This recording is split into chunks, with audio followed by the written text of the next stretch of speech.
Another concept that is interesting or important for us is the concept of the spanning set. We've seen at least two different ways to describe subspaces, right? We can write them as it's a set of things, and then there's conditions on the things. So for instance, we could write the plane W as a set of triples, or vectors in R3, that satisfy the condition that the first coordinate minus twice the second plus the third one gives us 0. But we can also express subspaces as some expression with parameters that have the right form, such as the matrix A, B, B, D, and then the parameters that are used in the description, in the expressions, which in this case is just A, B, D. In general, when you're working with subspaces, it makes more sense to go and work with this second way of describing matrices, vectors, or subspaces. What would be the first way of describing this one? This would be when we had, look, S consists of all the 2 by 2 matrices which satisfy the condition that A transpose is equal to A. So this here is the first approach for describing the subspace.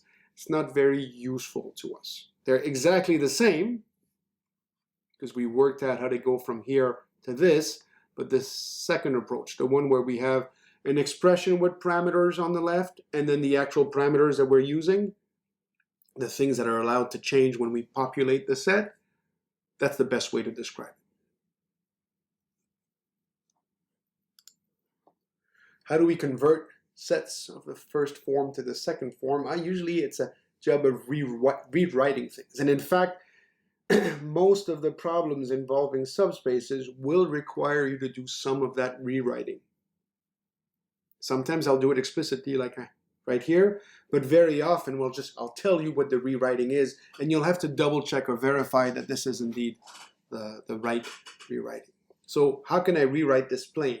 The plane xyz, which is given by x minus 2y plus z equals 0. So the set of vectors in 3 space that satisfy first condition minus twice the second plus the third gives us 0. Well, typically what you're going to try to do is to express some of the coordinates in terms of the other ones. There's many ways to do this, obviously. I'm going to start with x. Basically, I'm going to try to solve for x in terms of the other variables. But I could also solve for y. I could solve for z. And I would get a description that looks like it's a different description, but that actually represents the same object. It's a good thing in mathematics that it doesn't matter how you approach the problem, as long as you do something which is legitimate, you will get the same answer at the end of the process. It just might look different. So I solve for x in the equation here. Basically, I'm sending the minus 2y to the other side, so it becomes 2y, and I'm sending the plus z to the other side, so it becomes minus z. And now I can describe w as that set of triples where the first coordinate is twice the second minus the third. So every time I see an x, I just replace it by 2y minus z. So my plane is going to be all of the points of the form 2y minus z, y, z, and there's no restriction on y and z. Y and z could be anything. We're going to call these free parameters. Eventually, when we talk about linear system, these would be the non-leading variables. But we're not there yet. That's a description of the set, the second kind. Like in general, what you do is you rephrase or reword the condition in Form 1 as a system of equations. It's not just equations. For us in linear algebra, it'll be a system of linear equations. And then we need to solve the system of linear equations, and that gives us the second form of description.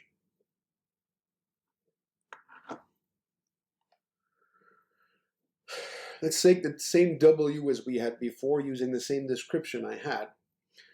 I can, by separating the variables, by making sure that I have vectors that only have y's in them and vectors that only have z's in them, I can write this as a set of linear combinations.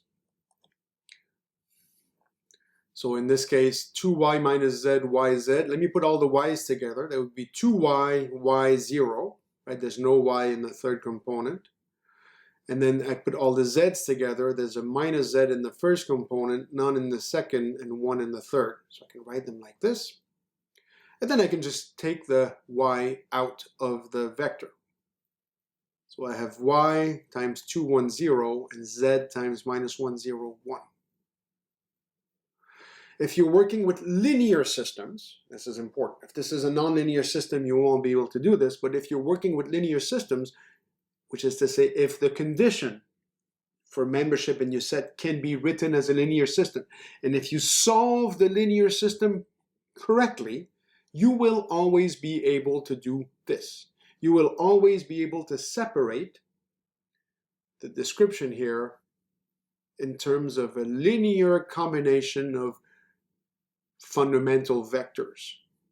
So there'll be some like the variable times something plus the other variable times something and so on. And all the free parameters, the non-leading variables, will show up in the second half of the description of the set. So this set is a set of linear combinations. If you give me, say, y is equal to 3 and z is equal to minus 2, I can plug them in here. 3 times 2, 1, 0 minus 2 times minus 1, 0, 1. I get a new vector. That vector is a linear combination of 2, 1, 0 and minus 1, 0, 1. And I know for a fact that it belongs to W, because in order to belong to W, you're either a point on the plane or, as we found by describing it this way, you are a linear combination of these two vectors. And that point that we found is indeed a linear combination where the coefficients for each of the fundamental vectors here are 3 and minus 2. The set W, the set of points in that plane, is actually the set of all linear combinations of 2, 1, 0 and minus 1, 0, 1. And that's important enough as an idea that we give this set a special name and a special notation. We will say that W is the spanning set, which we write span, of the two vectors here. This is exactly the same as saying this. In fact, that's the definition for this.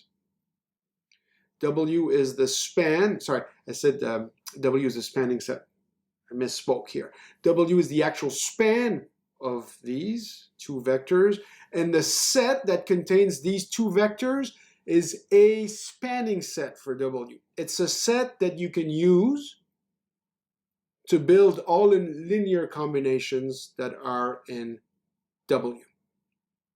So let me rephrase that and correct the mistake that I made when I said it originally.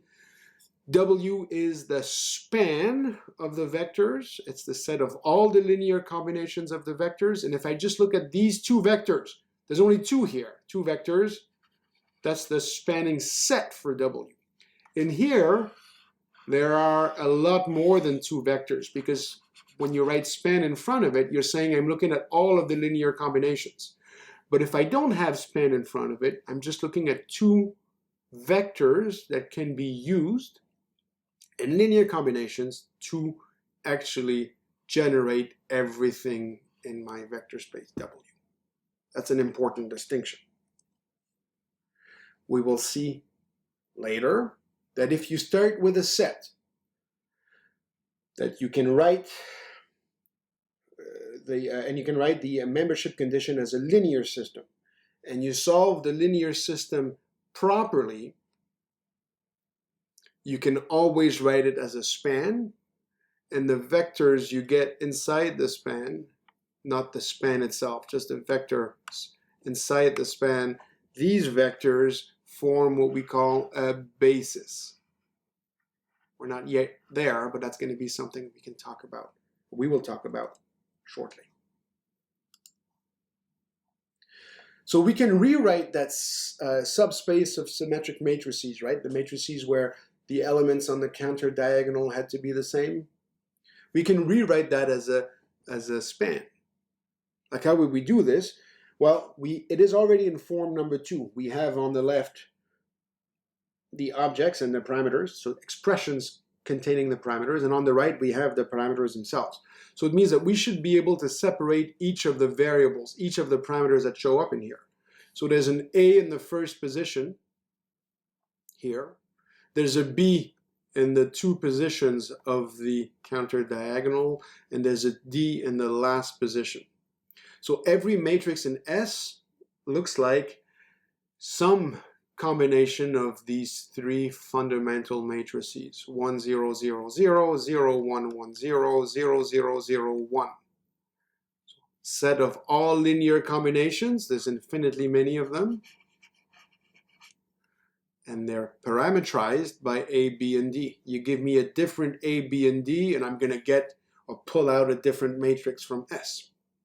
But we write those as the span of these 3 matrices. So even though there's only 3 matrices in the spanning set, the span of the spanning set contains infinitely many matrices. You can't do that kind of stuff for every set of form 2, right? It has to be a set whose description is given with the help of linear systems. And here, you can't do that. Like if I look at the set x squared, which is basically a parabola, which is obviously not linear by looking at it, but more importantly, if you try to write it this way, right, you'd have, okay, let me get the x's out, and I'd have x1 0 plus then x squared 0 1, and now I have the same variable here twice, and one of them is has squares in it. Cannot actually write this as a linear combination. Can write it as a nonlinear combination, but this isn't what I'm interested in. So there's a very important link between spans and vector spaces and vector subspaces. Everything that can be written as a span is automatically a vector space, and everything or every vector space can be written as a span. And that's true of subspaces too. Formally, if you have m vectors in your vector space and you have m scalars, then if you look at a1 v1 plus a2 v2 plus a3 v3 all the way up to am vm, what you have is a linear combination of v1 all the way up to vm. And that's just one. If you look at all the linear combinations, what you have is the span of v1 to vm. A linear combination alone,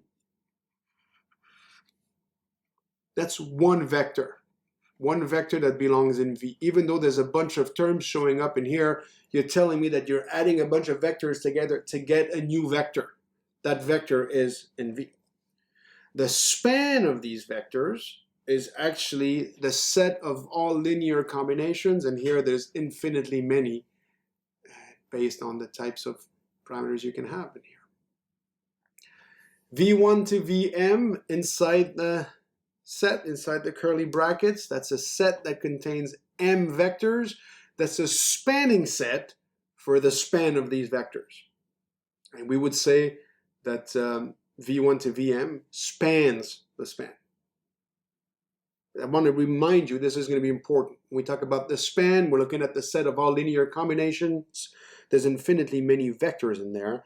When I talk about the spanning set, there's a finite number of vectors.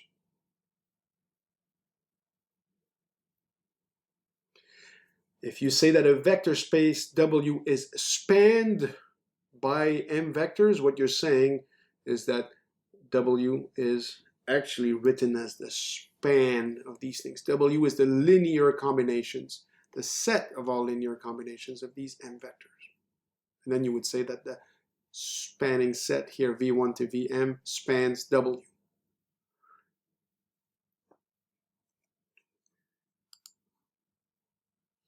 Well, if you have 2, 1, 0 and minus 1, 0, 1, which you'll remember were the fundamental vectors in the description of the plane W, then you could rewrite W as the span of V1 V2, just for once here, I'll rewrite to you what that means. It's the set of everything that looks like this.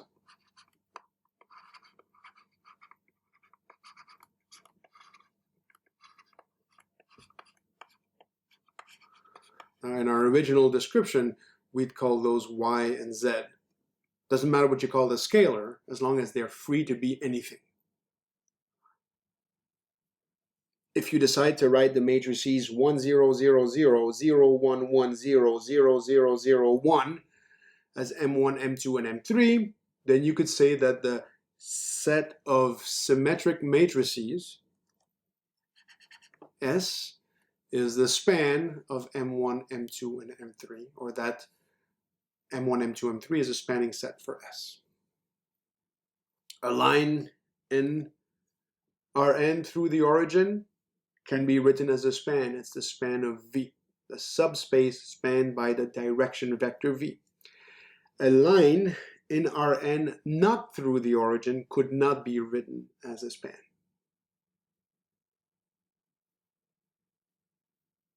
Right? 1, 2 as a vector in 2 space, that spans a line. It spans a line in the direction 1, 2.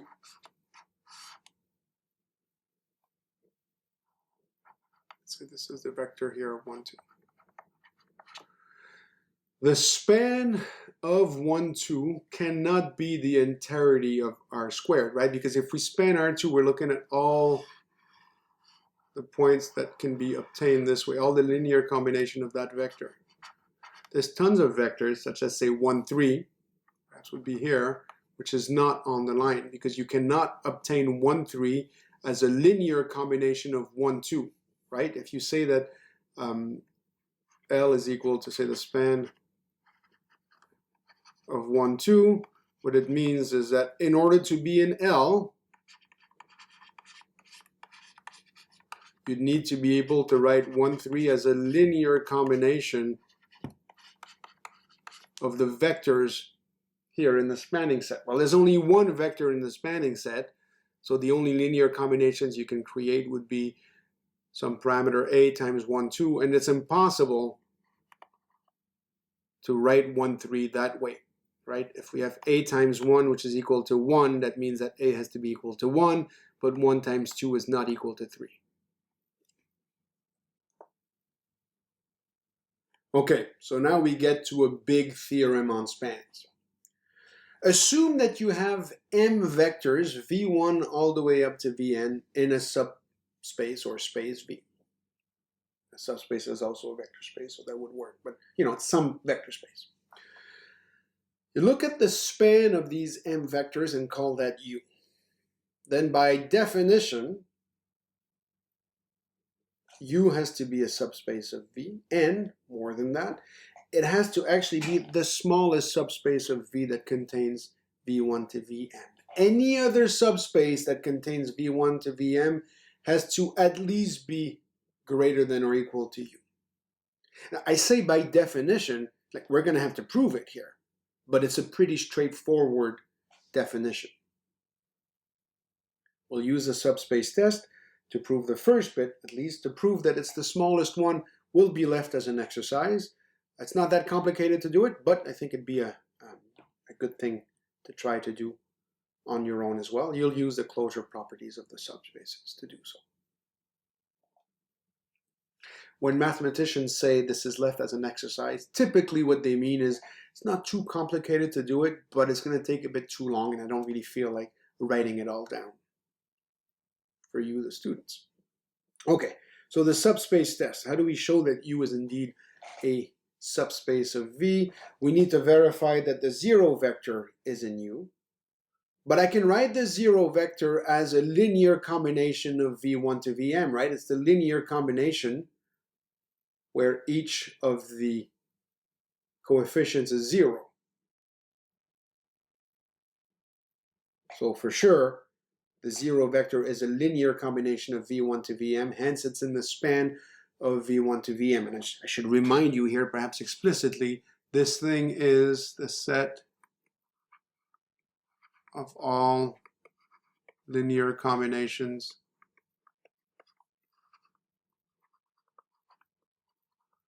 of these m vectors.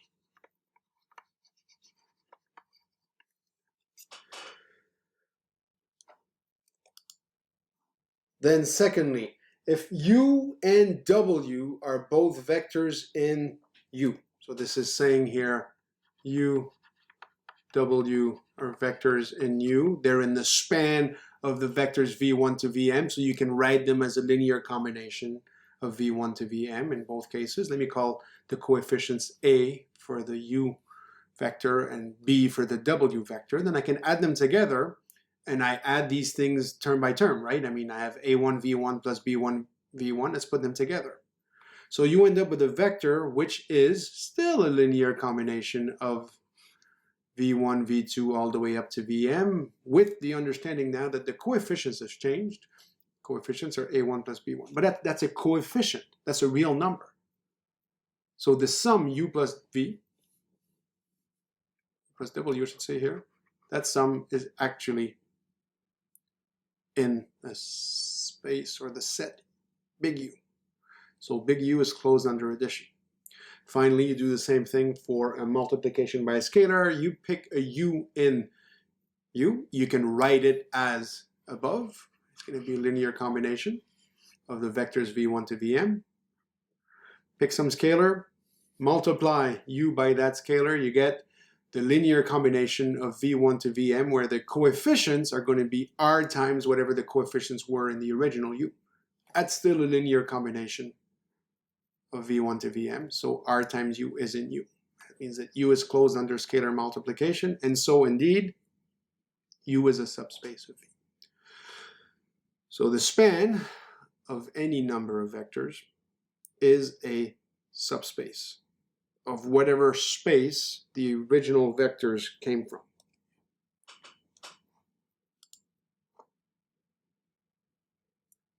Automatically, that's the case. That's good, because we don't really need to show that the span of anything is a subspace. As soon as we can show that a set can be written as a span of something, it's automatically a subspace. So unless you're asked specifically to use the subspace test, you can use this result to show that something is a subspace. Write it as a span. Theorems are great time savers. It is much easier to show that this plane here, xy, x minus y, and R3 is a subspace of R3 by first writing it as an actual span. xy, x minus y, given that x, y, and an R, that's a description of the second type. You separate these into linear combinations, all the x's and all the y's. You can do it here, so it means that this is the span of 1, 0, 1 and 0, 1 minus 1, and hence this is a subspace because of the big theorem on spans.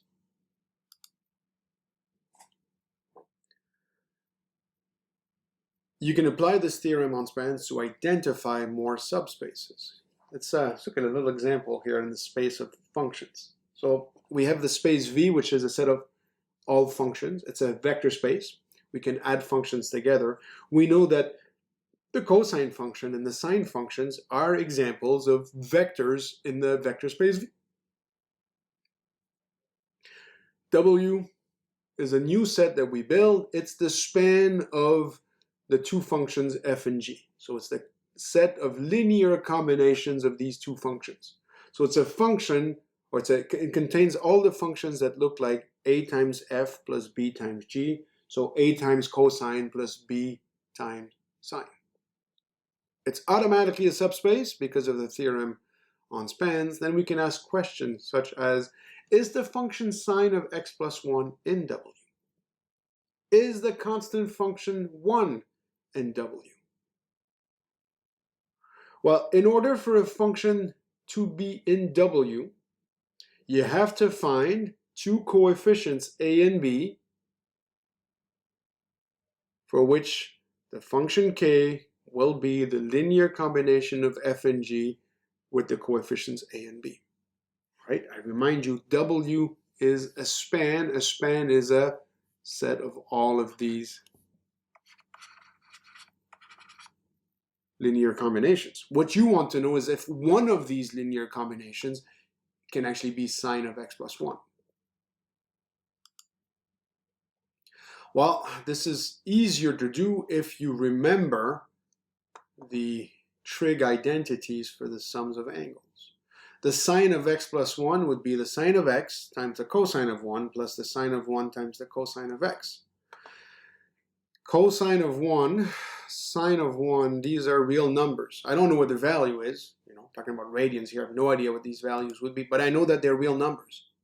So I can write sine of x plus 1 as something real times the function cosine of x plus something real times the function sine of x. And so sine at x plus 1 is indeed a linear combination of cosine and sine. So sine of x plus 1 is in the span of the functions f and g. But here we had to use specific properties of these functions to prove that. I will not do the other part of the example with you, but it's here in the videos, and then you can pause it and read them as you go along.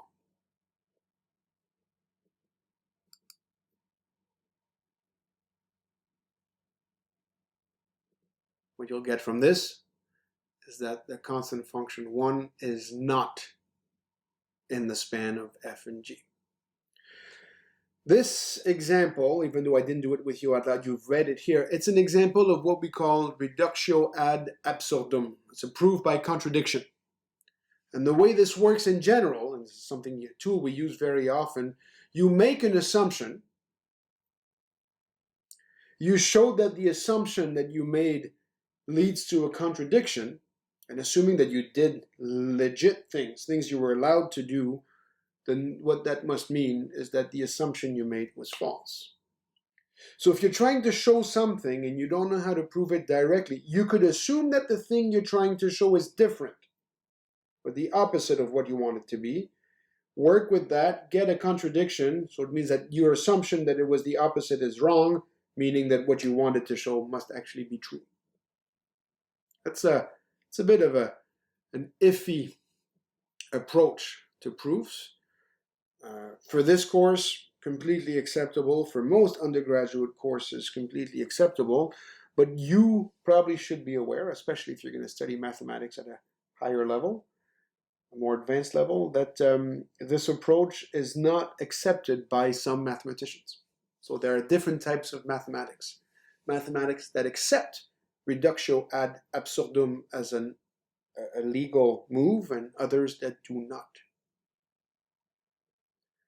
This is an offshoot of what we call the principle of the excluded middle, that a statement is either true or false, that there is no third option. That might seem obvious to you, either something is true or something is false, but we can easily build logical systems where statements could be neither true nor false. That the context might depend. If I say the statement, I am old, well, to you, I am old. Like most of you are in your late teens, early 20s, and I'm a dinosaur here, closing in on 50. But if I compare myself to some of the other profs in the department who were profs when I was a student here, I'm not old. They still sort of view me as a young pup who wasn't a particularly serious student, right? That statement isn't just true or false. There's a little bit more to it. So the principle of the excluded middle is not completely ridiculous. What if we wanted to show that the set W written here is not a subspace? Now you'll say, well, how can it possibly not be a subspace? You're writing this as a set of linear combinations. Didn't you tell us that sets of linear combinations are always subspaces? Yes, but there are restrictions on what these A's and B's are allowed to take here. A and B, if they were free to range over R, then for sure would be a subspace. But they are not free to range over R. They're restricted.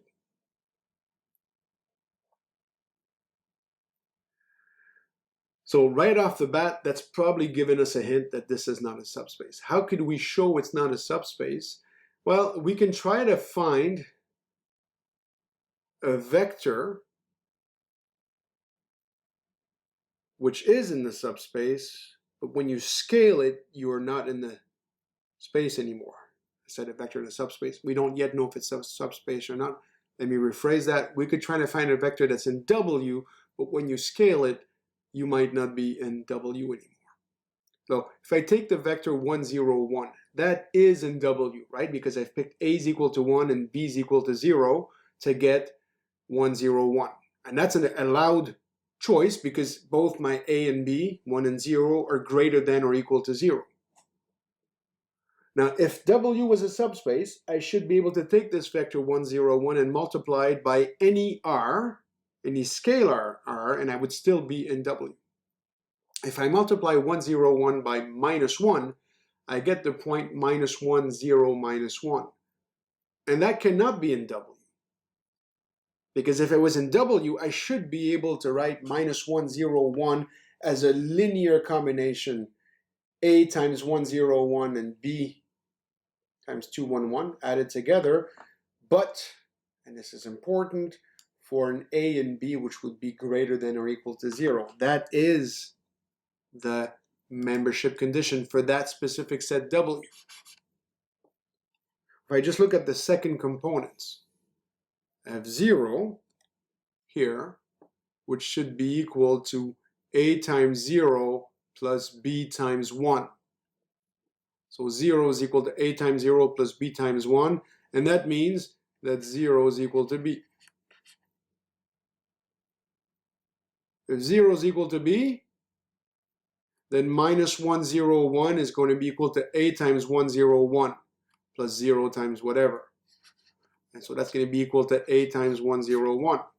But in order for A times 1, 0, 1 to be equal, I see I forgot a minus here. My apologies. In order for A times 1, 0, 1 to be equal to minus 1, 0, minus 1, then I need to have that A is equal to minus 1. That's the only way that this can happen. Minus 1 is not greater than or equal to 0. So R times W, or R times 1, 0, 1 is not always equal, or not always in W, especially if R is equal to minus 1. So we found one example of one condition not applying. So W cannot be a subspace.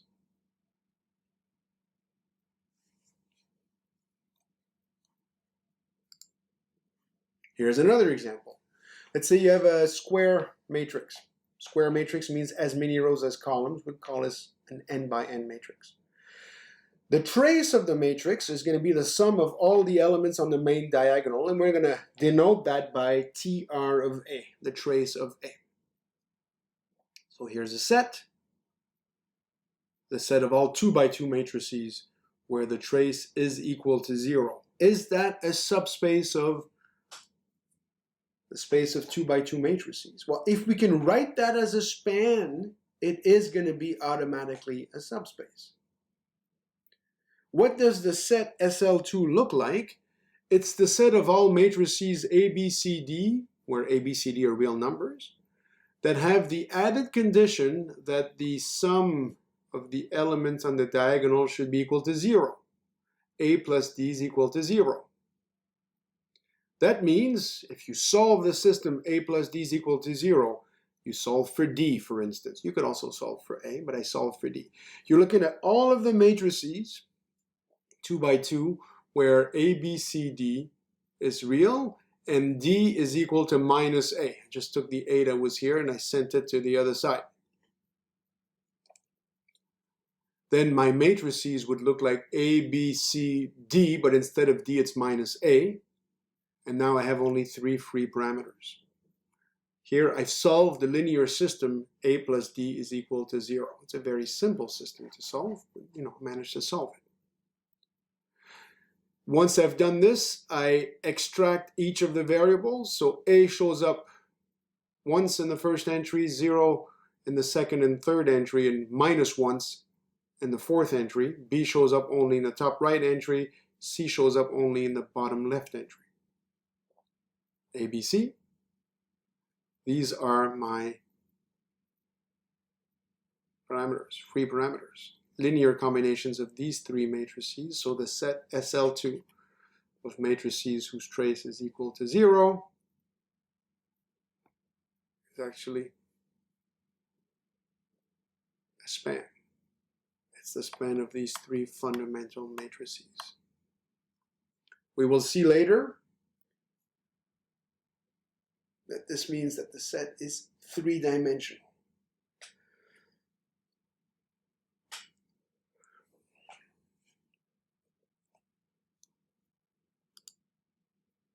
Here's another subset of the 2x2 matrices, the set of diagonal matrices. So here we restrict the second and third entries in the matrix to be 0. So a diagonal matrix is something where only the diagonal entries are non-zero, potentially.